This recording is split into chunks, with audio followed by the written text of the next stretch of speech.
屬雞嘅朋友，今年可以話係人緣桃花旺盛，獲紅鸞、太陰、天宇吉星庇佑，單身者有望揾到真愛，已婚者人緣提升，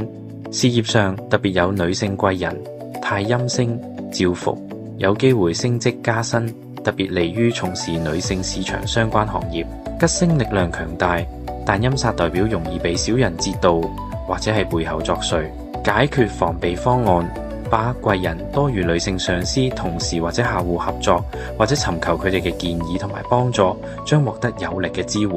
感情界線桃花旺盛，但已婚人士務必潔身自愛，劃清界線，避免爛桃花影響家庭同埋名譽。小人提防喺得意之時，更需保持低調同埋謙虛，減少是非爭執，